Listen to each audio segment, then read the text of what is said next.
Guys कैसे हो तुसी सब ठीक हो। अज आप बनाने लगे हैं दो किस्म की चटनी। एक आप बनाने लगे हैं अमरूद की चटनी, ठीक है, बेहतरीन और मज़ेदार, खाओगे उंगलियां चाटते रह जाओगे, ठीक है ना। ये अमरूद है। दूसरी चटनी अपनी बननी है लहसुन, सिर्फ लहसुन डलेगा, ठीक है, और धनिया ग्रीन और 3 टमाटर, ये अपनी सब्ज मिर्च है, ठीक है। उस विच जाएगा ड्राई फ्रूट, बादाम जाएंगे, अखरोट जाएगा, पीनट जाएगी, ठीक है। आप पहले अमरूद कटते हैं, छोटे छोटे पीस कर लेने, ठीक है। इसके आप इन्हें छोटे छोटे कर लेने टुकड़े, ये छोटे छोटे टुकड़े करके प्लेट च डाल लेंगे, ठीक है।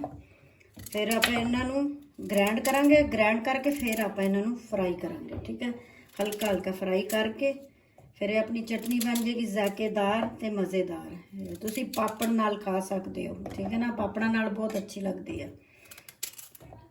अमरूद की चटनी, ठीक है ना। फ्राई करके बनना बाद च फ्राई करनी ताकि इसका मिठापन जो ना वो खत्म हो जाए, ठीक है। ये अपनी प्लेट है,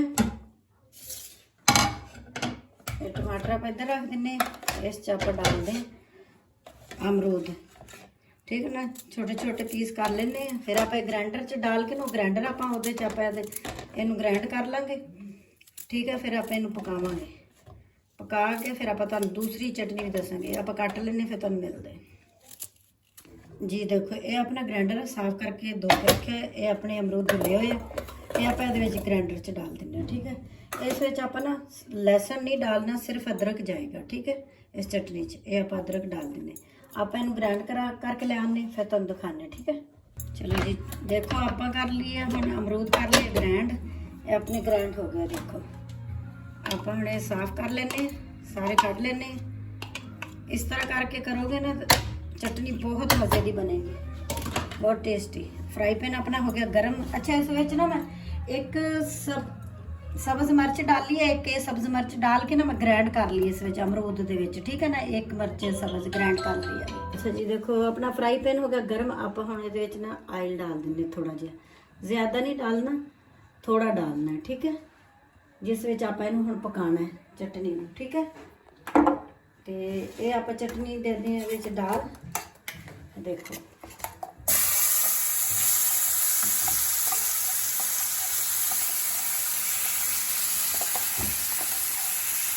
आप सारी कढ़ ली है, कढ़ के आप हूँ पकाना है अच्छे तरीके नाल। तो तुहानूं चीज़ां दस दी की पैणगियां, ठीक है। अमरूद जी जी चीज़ इस पानी हुई ये आप सारी ले निकाल, ठीक है।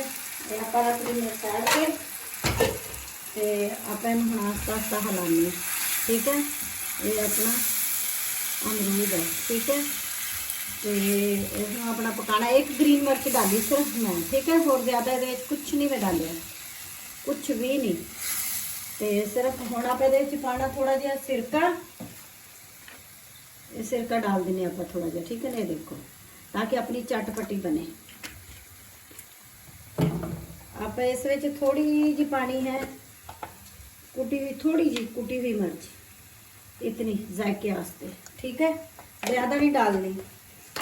बाकी अपने ये जाएगा सफ़ेद मिर्चां जाएगियाँ, थोड़िया सफ़ेद मिर्चां, ठीक है ना, हसबे जायका। चल बाकी आप फिर ये हल्का जहा करांगे नमक और काली मिर्च, ये अपनी हल्की जी जाएगी काली मिर्च, ठीक है। ये चलेगी हल्का चला गया अपना नमक हसबे जायका। ये अपनी फिर मीठी नहीं बनेगी चटनी, ठीक है। आप हम ये कर दें मिक्स अच्छे तरीके नाल, ये अपनी चटनी बेहतरीन तो मज़ेदार बनेगी, ठीक है।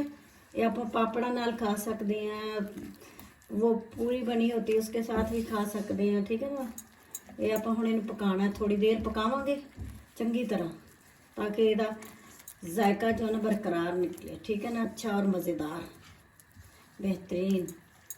बनाया करो हर चीज़ की चटनी बना कर ताकि अच्छी लगे। बना लीए फिर तुम दिखाने, ठीक है, पका लीए अच्छे तरीके नाल। चलो जी देखो चटनी अपनी हो गई अमरूद की तैयार। ਅੱਛਾ ਤੁਸੀਂ ਇਹਦੇ ਵਿੱਚ ਨਾ ਸਿਰਕਾ ਤੁਹਾਡੇ ਕੋਲ ਨਹੀਂ ਹੈ ਤਾਂ ਤੁਸੀਂ ਲੈਮਨ ਦਾ ਰਸ ਵੀ ਡਾਲ ਸਕਦੇ ਹੋ, ਠੀਕ ਹੈ ਨਾ। ਕਾਲੀਆਂ ਮਿਰਚਾਂ ਤੇ ਸਫੈਦ ਮਿਰਚਾਂ ਤੇ ਰੈੱਡ ਮਿਰਚ, ਠੀਕ ਹੈ, ਔਰ ਅਦਰਕ, ਸਿਰਫ ਇਹ ਜਾਏਗੀ ਇਹਦੇ ਵਿੱਚ, ਠੀਕ ਹੈ ਨਾ। ਤੇ ਬਹੁਤ ਚਟਪਟੀ ਤੇ ਚਟਖਾਰੇਦਾਰ ਚਟਨੀ ਬਣੀ ਹੈ, ਮਜ਼ੇ ਦੀ, ਮਜ਼ੇ ਲੈ ਲੈ ਕੇ ਖਾਓਗੇ। ਮੈਂ ਚੱਖੀ ਹੈ, ਬਹੁਤ ਜ਼ਿਆਦਾ ਅੱਛਾ ਆ ਰਿਹਾ, ਠੀਕ ਹੈ ਨਾ। ਇਹ ਹੁਣ ਆਪਣੀ ਤਿਆਰ ਹੋ ਗਈ, ਆਪਾਂ ਲੈਨੇ ਕੱਢ, ਠੀਕ ਹੈ, ਆਪਾਂ ਕਟੋਰੀ 'ਚ ਲੈਨੇ ਕੱਢ। फिर आप करते दूसरी चटनी तैयार, वो तुम दिखाने। देखो 2 स्टिक डालती है टमाटर के अंदर, डाल के आप हम चूल्हे से ना दूर थोड़ा जहा फासले तक स्टिक अपनी जले ना, क्योंकि दूसरी है ना लकड़ी दी है तो जल सकती है। आप टमाटर को जलावांगे ये इस तरह, ठीक है, जलावांगे, जला के बाद चटनी फिर जायका बहुत मज़े का आता टमाटर जला के, ठीक है। दूरों ही जलाने जिन्ना कि स्टिक में भी अग पई हो चंगी तरह टका के सड़िया भुजिया हो। टमाटर देखो ना किवें सड़ गए, जिवें कई लोग सही सड़ते हैं शादियां च, किसी तो देख के सड़ते हैं भुजते हैं, टमाटर भी उवें सड़न भुजणदे आ। देखो जी क्या बात है टमाटर की। आपां इहनूं साड़ सूड़ लैना, इहदा छिलका जल जुल जावे, जल गया देखो अपनी। आपां इहनूं लैने कढ़, ठीक है। आपां इसी तरह दूसरा जला लेने, स्टिक अपनी हो, ये देखो आप दूसरा भी जला लेने, फिर तुम सारे जला के दिखाने, ठीक है।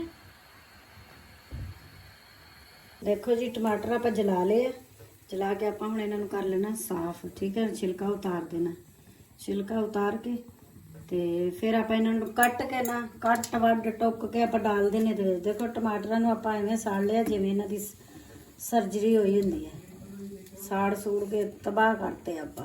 ये देखो छिलका इहदा हो गया तबाह, तो टमाटर गया बाद च, जिवें इंसान सड़ जाए तो विच बच जाता ना, तो इसी तरह टमाटर भी गया बाद च। ये आप टुक दिन्ने, इस डाल दिन्ने सारे टमाटरां नूं, ठीक है। फिर आप मिर्चां फ्राई करनी, वो भी दिखाने। ये आप डाल, चलो जी देखो आप आयल डाल लिया फ्राई पैन दे विच। आप करते हैं सब्ज़ मिर्चां एक एक करके रखते हैं ताकि छिट्टे ना पैन अपने से, ठीक है। ये आप फ्राई कर लेने, फ्राई करके फिर चटनी च पावांगे। तो टमाटर आप जलाए है, मिर्चा भी जला सकते, पर मैं फ्राई करूँगी, फ्राई हुई ना टेस्ट बहुत अच्छा होगा। बहुत सारी वीडियो में मैं चटनी बनाई तो दसिया मैं फ्राई करके ना मिर्चा फ्राई करके सिटो, ठीक है। ये आप फ्राई कर लीजिए, करके तो तुम दिखाने, ठीक है।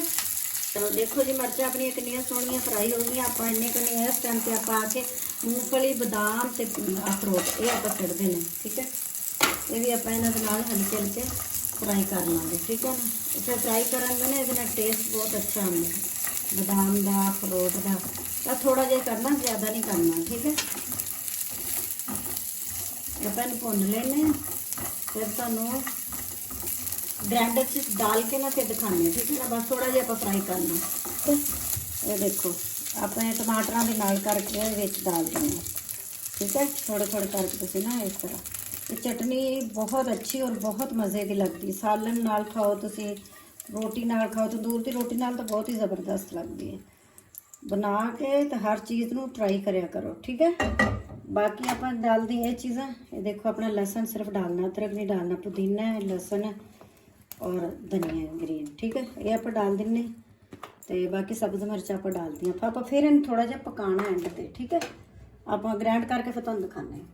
चलो जी देखो आप ग्राइंड कर लिए चटनी, बेहतरीन चटनी अपनी तैयार हो गई है, सोहनी ते मनमोहनी खूबसूरत।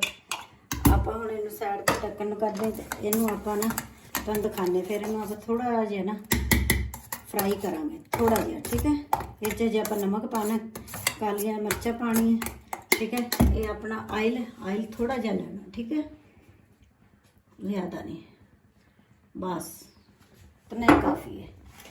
फिर इसी तरह आप इनू सारे नू निकाल लेना, ठीक है। चटनी सारी ये आप थोड़ा जिहा ना पकावांगे। आप इस थोड़ा जिहा पा लेंगे पानी, फिर तुहानूं दिखाने, ठीक है। पानी पा के फिर जो आप फिर पानी जो पड़े ना उस चटनी च डाल देंगे। जो आप चटनी निकाल ली ग्राइंडर च, आप हौले हम आस्ता आस्ता ना हौले हौले आस्ता आस्ता हिलाने, हौले हौले तो आस्ता आस्ता ये अपनी हिले। हम आप पाने दूसरिया चीज़ां जिहड़ियां अपनियां रह गई हैं, ठीक है। ਆਪਾਂ ਇਹਦੇ 'ਚ ਪਾਣਾ ਹੁਣ ਨਮਕ, ਠੀਕ ਹੈ, ਨਮਕ। ਆਪਾਂ ਸਿਰਫ ਇਹਦੇ 'ਚ ਪਾਣੀ ਹੁਣ ਸਫੈਦ ਮਿਰਚ, ਜ਼ਿਆਦਾ ਨਹੀਂ ਪਾਣੀ, ਥੋੜੀ ਜਿਹੀ ਜ਼ਾਇਕੇ ਵਾਸਤੇ, ਠੀਕ ਹੈ ਬਸ। ਇਸ ਤੋਂ ਉੱਤੇ ਦੇ ਵਿੱਚ ਕੁਛ ਨਹੀਂ ਜਾਏਗਾ, ਬਾਕੀ ਚੀਜ਼ਾਂ ਆਪਾਂ ਸਾਰੀਆਂ ਇਸ ਚਟਨੀ 'ਚ ਡਾਲਤੀਆਂ, ਠੀਕ ਹੈ। ਆਪਾਂ ਹੁਣ ਇਹਨੂੰ ਪਕਾਉਣਾ ਹੈ, ਥੋੜੀ ਜਿਹੀ ਆਪਣੀ ਪੱਕੇਗੀ ਨਾ ਚਟਨੀ, ਫਿਰ ਤੁਹਾਨੂੰ ਦਿਖਾਣੇ ਆ। ਚਲੋ ਜੀ ਦੇਖੋ ਚਟਨੀ ਆਪਣੀ ਹੋ ਗਈ ਤਿਆਰ। ਆਪਾਂ ਹੁਣ ਇਹਨੂੰ ਲੈਣੇ ਕੱਢ, ਠੀਕ ਹੈ। ਇਹ ਆਪਾਂ ਹੁਣ ਸੇਵ ਕਰਕੇ ਵੀ ਰੱਖ ਸਕਦੇ ਹਾਂ, ਠੀਕ ਹੈ, ਇਹ ਖਰਾਬ ਨਹੀਂ ਹੋਏਗੀ। ਫਰਾਈ ਹੋ ਗਈ ਹੈ ਨਾ, ਤਾਂ ਮਿਰਚਾਂ ਹੀ ਫਰਾਈ ਹੋਈਆਂ, ਟਮਾਟਰ ਜਲਾਏ ਹੋਏ ਆਪਣੇ, ਠੀਕ ਹੈ ਨਾ। ਤੇ ਆਪਾਂ ਥੋੜੀ ਪਕਾ ਲਈ, ਇਹ ਆਪਾਂ ਰੱਖ ਸਕਦੇ ਹਾਂ ਹਫਤੇ ਆਸਤੇ ਫ੍ਰਿਜ 'ਚ, ਬਿਲकुल नहीं जायका ਇਹਦਾ ਬਦਲੇਗਾ, ਠੀਕ ਹੈ। ਰੱਖਣਾ ਲੇਕਿਨ ਕੱਚ ਦੇ ਬਰਤਨ 'ਚ ਜਾਂ ਬੋਟਲ 'ਚ, ਕੰਚ ਦੀ 'ਚ, ਤੇ ਜਾਂ ਫਿਰ ਤੁਸੀਂ ਕਿਸੇ ਬਰਤਨ 'ਚ ਡਾਲ ਕੇ ਰੱਖ ਦੋ। ਮੈਂ ਹਜੇ ਤਾਂ ਬੋਲ 'ਚ ਤੁਹਾਨੂੰ ਦਿਖਾਣੀ ਹੈ, ਇਸ ਵਾਸਤੇ ਫਿਰ ਮੈਂ ਕੱਚ ਦੀ ਬੋਤਲ 'ਚ ਡਾਲ ਦੂੰਗੀ, ਠੀਕ ਹੈ। ਇਹ ਆਪਾਂ ਲਈ ਕੱਢ। ਚਲੋ ਜੀ ਦੇਖੋ ਚਟਨੀ ਆਪਣੀ ਹੋ ਗਈ ਤਿਆਰ, ਆਪਾਂ ਲਈ ਕੱਢ, ਠੀਕ ਹੈ। ਇਸ ਚਟਨੀ ਦੀਆਂ ਵੀ ਚੀਜ਼ਾਂ ਤੁਹਾਨੂੰ ਪਤਾ ਹੈ। ਇਸ ਚਟਨੀ ਦੀ ਇਹ ਆਪਣੀ ਅਮਰੂਦ ਦੀ ਹੈ, ਇਹ ਆਪਣੀ ਟਮਾਟਰ, ਅਖਰੋਟ, पीनट, बादाम, लहसुन, पुदीना, धनिया, ठीक है, ग्रीन मिर्चा, ये अपनी अमरूद दी है, ग्रीन मिर्च है, अदरक डाला है, ठीक है, और काली मिर्चें और सफ़ेद मिर्चें और नमक और थोड़ी सी दड़ा मिर्च। ये अपनी चटनियाँ तैयार हो गई दो, ठीक है। इंशाल्लाह अगली वीडियो से तुहानू दूसरी चटनियाँ दसूँगी। मेरे पहले भी चटनियाँ डलियाँ हुई हैं मेरे चैनल च, ठीक है ना, आप देख सकते वीडियो मेरी। मेरे चैनल नू लाइक करना, सब्सक्राइब करना और शेयर करना। अल्लाह हाफिज़।